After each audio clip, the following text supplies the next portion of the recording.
Soccer relies on continuous motion. Unlike the stop and start rhythm of many American sports, a traditional match builds its tension through a single, uninterrupted flow of stamina and strategy. At the North American World Cup, that flow is interrupted. Exactly 22 minutes into each half, the referee stops play for a mandatory 3-minute hydration break.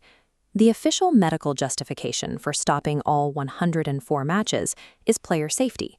Organizers instituted the rule to protect athletes from extreme heat and humidity across Mexico, Canada, and the United States. However, this rule is applied to every game in the tournament, regardless of the local weather or the specific design of the stadium. This means matches played indoors are subject to the same stoppage.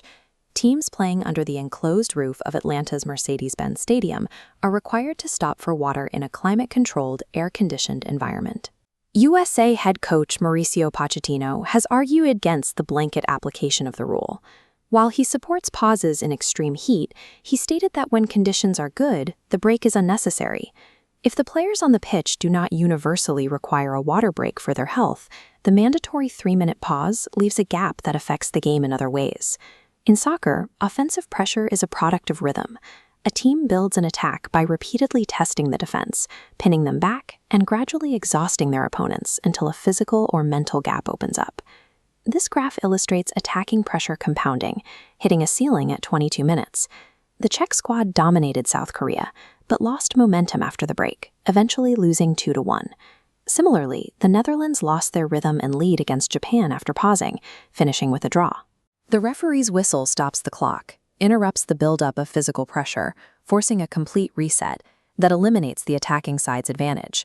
While the attacking side loses its edge, the team being pressured receives a structural lifeline. A defense that was struggling to keep up suddenly has 3 minutes to catch their breath and reorganize.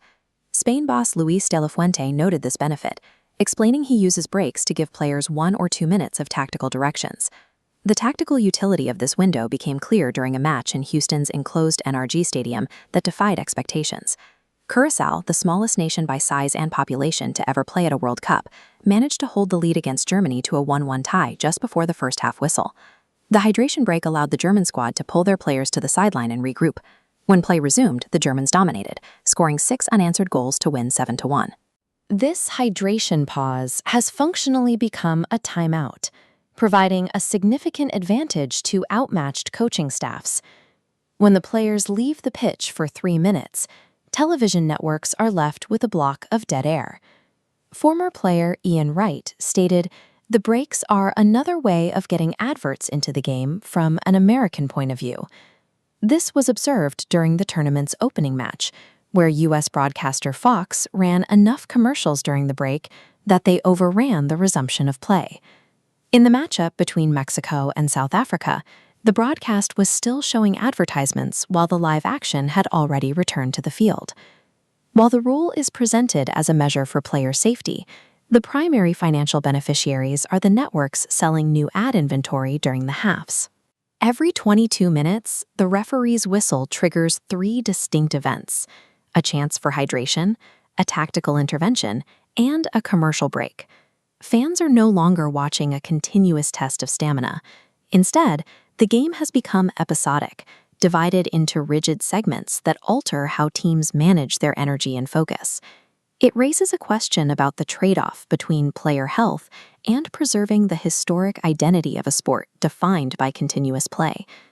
Regardless of the initial intent, these mandatory pauses provide hydration while also functioning as permanent momentum breaks.